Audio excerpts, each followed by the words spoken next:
Failure. It's a word we've all felt deep in our gut. Think about the last time you failed. Maybe it was a relationship that ended. Maybe it was an exam you didn't pass. Maybe you tried to start something, a business, a passion project, a dream, and it didn't work. How did it feel? For most of us, failure feels like rejection. It feels like proof that we weren't good enough. And because of that, we avoid failure at all costs. But here's the truth: failure is not the enemy. Failure is the teacher we didn't know we needed. Welcome to Think Space, the place where we dive deep into ideas that shape your life. Today, we're not just going to talk about failure. We're going to understand it, face it, and see why it might just be the best thing that ever happened to you. Let me start with a story that always inspires me. In 1995, a young man applied for 30 different jobs. Every single one rejected him. He even applied to KFC. 24 people applied, 23 got hired. He was the only one who didn't get the job.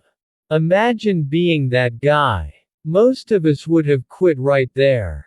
But he didn't. That man was Jack Ma, who later founded Alibaba and became one of the richest men in China. His failures weren't wasted. They became his greatest education. I want you to pause right now and think. What failure in your life might be trying to teach you something? What door might be opening because another one just closed?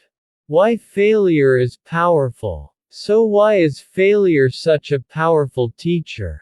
1. Failure shows you what you really want.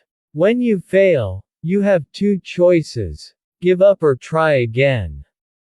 If you choose to try again, it's proof that what you're chasing really matters. 2. Failure strengthens your character. Think about a muscle. You can't grow stronger without resistance. Failure is that resistance. It shapes you into someone who can handle the weight of future success. 3. Failure removes illusions. Sometimes we think something will make us happy, until we try and fail. Failure helps you get clear on what is truly for you. 4. Failure makes you creative. When Plan A fails, you are forced to think differently. Some of the best inventions in history happened by accident, because someone failed and kept experimenting. 5. Failure makes you empathetic. When you fail, you understand what other people are going through. It makes you kinder, more patient, and more understanding of others' struggles. Let me ask you, which one of these lessons have you learned through your own failures? Drop it in the comments. I'd love to hear your story. Real-life examples. Let's look at a few examples of people who turned failure into greatness. Thomas Edison failed more than 1,000 times before inventing the light bulb. When asked how he kept going, he said, "I didn't fail 1,000 times." The light bulb was an invention with 1,000 steps. Michael Jordan, arguably the greatest basketball player of all time, was cut from his high school basketball team. He said, "I've missed more than 9,000 shots in my career. I've lost almost 300 games. I've failed over and over and over again. And that is why I succeed." J.K. Rowling, author of Harry Potter, was rejected by 12 publishers before someone took a chance on her. Each of these people had a choice: give up, or grow.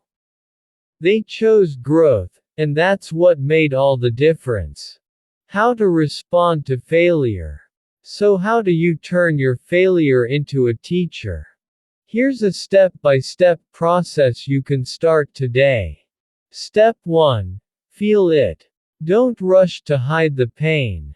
Give yourself permission to grieve. Pain is proof you cared. Step 2. Reflect. Ask yourself, what worked? What didn't? What was in my control? What will I do differently next time? Step 3. Take responsibility, not shame. There's a difference between saying, "This is my fault," and saying, "I am a failure." One keeps you stuck, the other sets you free. Step 4. Adjust your approach. Failure is feedback. It's data. Use that data to make smarter decisions. Step 5. Try again, bravely. Even a small step forward counts. Each attempt is building a better version of you. Spiritual and life connection. Even in faith, we see this pattern. Peter denied Jesus 3 times, and yet he became one of the greatest leaders of the early church. David fell into sin, yet was called a man after God's own heart. Moses ran from his calling, yet he led a nation to freedom. Failure didn't disqualify them. It prepared them for something greater. Whatever you believe, there's a bigger picture at work. Your failure is not the end of your story. It might just be the turning point. So here's the takeaway. Failure is not a tombstone. It's a stepping stone. The next time you fail, don't ask, "Why me?" Ask, "What is this teaching me?" Because failure isn't the opposite of success, it's part of it. If this message spoke to you today, hit that like button, share this video with someone who might need encouragement, and subscribe to Think Space for more weekly content on mindset, motivation, and growth. Remember, your failure today could be the reason you succeed tomorrow. Keep going. Your story is not over.